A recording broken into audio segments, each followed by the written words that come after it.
Alright, welcome back to another league race. This time we're with TMC in TWL, and this time we are in Monaco for the Monaco Grand Prix. You can see it's a dry race. TWL, the top tier now in TMC, so that's pretty cool. Anyways, first lap, well, another lap, flying lap, 10.4 on supers. Again, simple story, you want no parts on the hypers. That should be fairly obvious. I go for another lap. I improved to a 9.9, which was actually a pretty decent time on supers, I thought. So, as always, the thing here is to survive. You want to survive in Monaco. That's basically how it goes. After that, everything else is a bonus. But here we are coming out of Rascasse. This was not a good ultra soft lap. I messed up in mostly Casino Square. We do a 9.4. We've left enough time on the clock for a second run. You can do a second run with ERS here, so I knew I had to really attack the casino this time round to get myself up on my time, and I was, but I took too much out of Casino Square, and a very rare mistake from me to bin it like that. Look, it is qualifying, you can do such things, but that was a surprise for me, I have to say. I didn't expect to lose the wheel there. There wasn't a moment where I was like, oh no, I've lost it. And at the end of qualifying, Scuba here is going to jump me by 0.006 of a second. I was not impressed at the time. I can't believe he's just beaten me by that much kind of way. So it means we start 12th in Monaco. So you can see a couple guys on the hypers. You see ZR Mercedes, Darren Sinclair, Rappy. They're starting on the hypers, so interesting to see how they get on with that. So did RW really do get 5th on the flipping ultras? Jeez, fair play to him. So anyways, we're starting basically near the back, so we'll see what we can do. Strategy, of course, is a one-stop. I decided I would start on the supers, mostly because I was hoping Scuba in front of me would start on the supers. So I went to go start on ultras, and hope for a tire advantage off the line to gain to the track position. But he's too clever for that, so he did end up with a set of the ultras. But here we go then, 4, 5 red lights. And away we go. We're going to go off to a decent start here. Calsper immediately moves over to the right hand side, boxes in Scuba. I'm going to nip around the outside. You can see Rappy, I think, holds up Matt, and up like that we are into 9th place. Another mega start at Monaco, getting 3 positions off the line. So absolutely fantastic stuff. We file in behind Hero Joking here on hypers. Again, I got very close there actually to hitting back of Hero Joking, and then all sorts of commotion going to kick off here as Matt is dive bombed by Calsper, puts him round and about it. We're just crawling here at 20 miles an hour to get round Lowe's hairpin. So going to try and settle into this race now, settle into the pace. They're in 9th place behind Hero Joke on hyper, so hopefully he's going to pit soon. No immediate threat from behind. I think Calsper's got wing damage at this stage, so just want to keep with it, keep out of the barrier, keep the big thing is keep your front wing intact, and try not to pick up any penalties. That's your big challenge here, is to do one of those two things. If you could do both of them, you put yourself in a very good position to get a good result. If not, then it's going to be tough. But anyways, Calsper, I thought about letting Calsper go, but I thought, nah, I didn't know he had damage at the time, so just had to keep with it. So lap 4, I think a few people are going to, I think it's Perpetu Mobile is going to be into the pits here. Perpetu is one of the front runners here. I don't know if he got damage or not, but he comes in very, very early. Kind of settling into the race. Calsper's kind of stuck behind us, can't really get by us. I'm running 11 wings, by the way, so no straight line speed, but I wanted to keep the grip as much as I could. Big train here. I think F1 Alonso was involved in some sort of incident or something up the road, but we've got 4 cars in front of us now. There's Hero Jokin, who's in front of us, obviously he has been since lap 1. His teammate F1 Alonso, the other McLaren, who is Rappy on the hypers, I believe, and there's one other car I can't put my finger on. Oh, it's RW. So those 3 come in, and now that releases Hero Jokin, but a big phase of the race is coming up here where I expect Hero Jokin to pit, and he doesn't come in. And so lap after lap after lap, the problem's going to get worse. But my best overtaking opportunity came coming out of Portier and into the tunnel. Turn 1 obviously didn't really work out for me, so I think we're going to pick up a nice slipstream here, are we? Or we're just a bit too far behind Hero Joker on this occasion to try and make a move. So if I was running 10-11 or 9 front wing, 11 rear wing, I might have had a better chance to get some overtakes done. But I want to prioritise the grip. Lap 9, I mean, look at the gap between where we are coming out of the tunnel to the guys coming to the chicane. That's how far we are behind. That's how far we're dropping back, because we can't get by Hero Joker on these dying hypers. The opportunity arises, not really. He blocks it off, and I can't get the move done. So it is absolutely destroying my race, because if I was in front of Hero Joker by this stage, I'd absolutely gallop away. But the one chance I got, I didn't really have anything to work with, and I just couldn't do much the rest of the way. I was quicker everywhere else, but where it mattered, I was not quick enough. So here we are, we're in 3rd place, lap 11. We're into 2nd now, so this is a fight for the, well, not effective race lead, but we are fighting for a position here. Again, a decent run, very decent run out of Portier, but again, I can't do anything. I've got to back off the throttle. I've got to be careful to keep out of the wall. Calsper is close behind me as well. I think about a move, but again, the space isn't there. And I'm not just going to send a move up there for no good reason. There's an accident behind me. I don't know if you could see it. There's Perpetuum and Calsper had a little moment, so that relieves the pressure on me for the time being. Perpetuum has actually obviously made his pit stop. We drove past him in the pits when he made it. Lap 11, I think, is this the lap Hero Joker finally dives in? No, it's not. I'm thinking, oh my god, how much longer can he go on those tires? So I was so frustrated. I couldn't do anything. I was being absolutely murdered. And look, it's different if you got a chance and could do it, but I didn't have a chance. Again, looking for a way up the hill, up Beau Rivage, but nothing is working. Nothing is transpiring in front of me to make a move. So all the while, I think Calsper is pitted now at this stage. He pitted the last lap, and I'm boxed in here. So I don't know if Calsper has changed his wing. I don't know about the cars behind me. I don't know where I'm going to pop out. I thought I was fighting for P8 or P7, but my progress is just absolutely stunted behind Hero Jokin. So it's been a tough stint in that regard. I'm hoping. I believe what he look, knowing what I know now, I believe he tried to do hypers to ultras. I think that's what he was trying to do.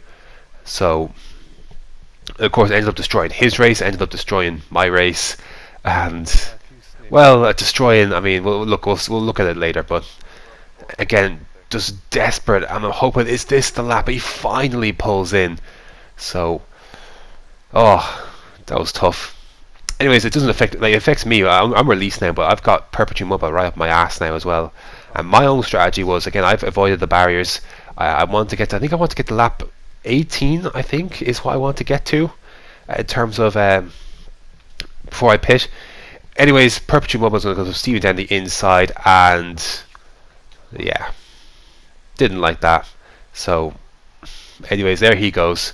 ZR Mercedes is behind me now as well. He's made a pit stop. Darren Sinclair's just behind him. So I think we're going to be falling we're going to fall a few places back as things kind of stand. Lap 15, I don't get a very good run out of Casino at all. I'm wide. ZR Mercedes is going to have a better run, and he's going to have the inside line. I leave him the space. I knew he was going to come through there. There's nothing I could really do about it. So away he goes. Darren Sinclair's then behind me, and I just have to keep ploughing on. Darren Sinclair, of course, is familiar with being stuck behind me at Monaco. I think back to, I think it was League One, back in F1 2017. Lap 16, I decided, having had some word in my ear about what was going on behind me, I decided to pit a few laps early. I was beginning to struggle on these ultras quite a bit, and so I decided to pit. I think it was, sorry, I think, listen to myself in the commentary, I think it was actually going to lap 17. Anyways, we put the softs on. I'm going to get passed by Hero Jokin. F1 Alonso's already gone. That's the thing, like, we pitched where F1, like, obviously F1 Alonso's on a wheel. He's got great pace around Monaco. We know that from last season. But look where he is. We were about the same place when he pitted. Obviously, he was just in front of when we pitted, or when he pitted. And look how far ahead he is. He's getting up down towards Mirabeau. Calsper does get the jump on me, and that's going to be a crucial moment in this race. Calsper being getting the jump on me. Lap 17, just remember that. We do catch up to RW. I think he pitted onto, I'm not sure he pitted, I think he pitted onto Ultras. So he's struggling on his tyres. I think he actually started on a set of Ultras, so I'm not sure why he pitted onto another set of Ultras. So anyways, Casper is catching him and dragging me along with him. At this stage I was happy just kind of to sit back. F1 Alonso pits here, by the way, or has pitted, so that puts him behind. I think he had damage. Casper gets by RW, and it took him, like, look at that, we're at lap 24, so it did take him a few laps to get that move done. And I was like, oh, now that he's cleared him, I have to get this move done quickly.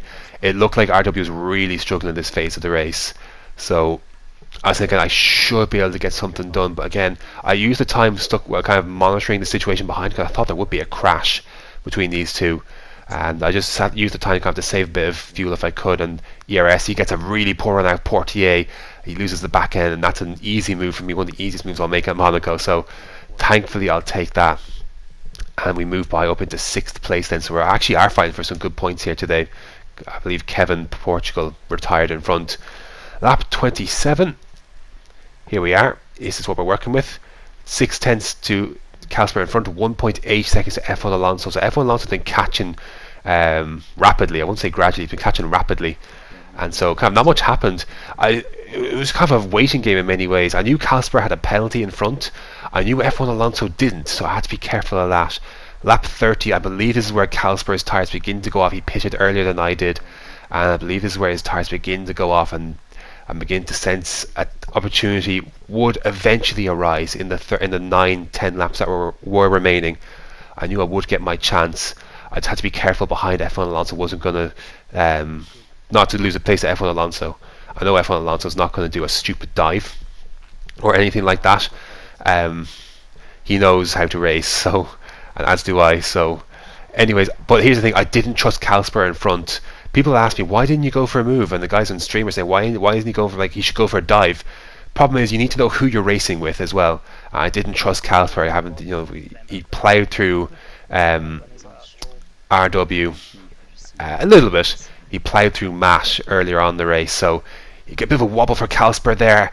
Again, as the thing, was there a space there to dive? Technically, yes, but that gap was going to close. I didn't trust Casper to leave me this space once I put my car in there, and I would have left contact and I would have lost maybe more than my front wing and a position, so I have to be careful. Lap 32, again, coming out of Portier is my best chance, but he just gets his initial run out of Portier is good, and through the tunnel, again, I can't quite get by. I'm having a sniff, but nothing is doing at the moment. So lap 32, the laps are racking up there, and we're getting closer to the end of this race, but I knew a chance would come.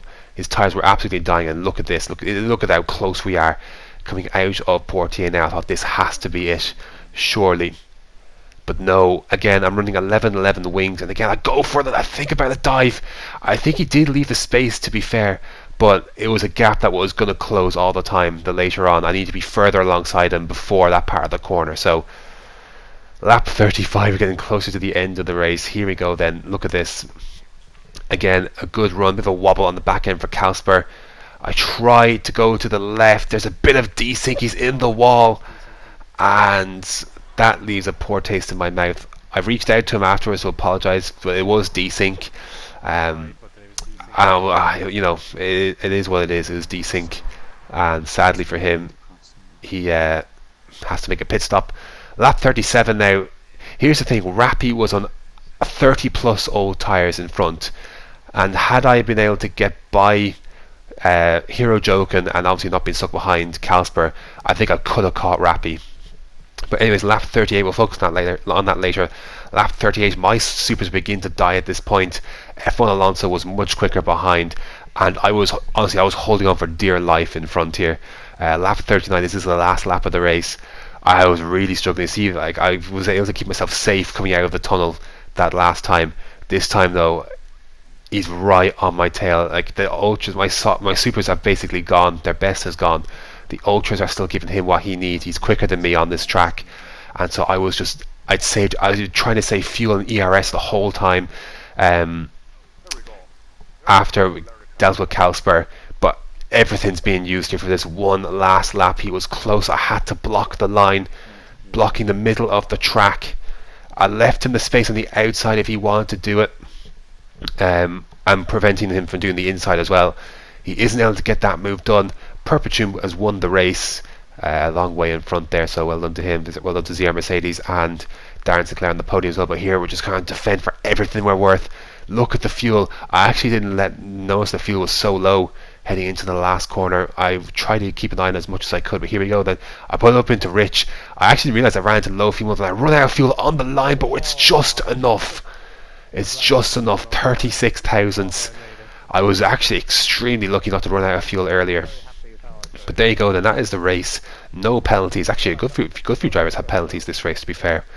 But we were not one of them. 5th place from 12th. A really, really good result as well. That was a tough drive. Really tough drive. Spent a lot of it behind Hero Jokin and Calsper. Had I got ahead of them, I think I would have had 4th place. But that wasn't the case. That is Monaco in a nutshell. You are kind of stuck behind the cars, and if you're stuck, you're stuck. Not much you can do. And again, I felt like there wasn't really much of opportunity for me to actually make a move, so I didn't regret not going for something in this race. I felt I had everything that was there for me. You know, I tried, and if it wasn't there, I wasn't going to go for it. But that's going to do it for round number 7 of our 6 rather of TWL. Next up is Canada. Should be interesting. So until next time.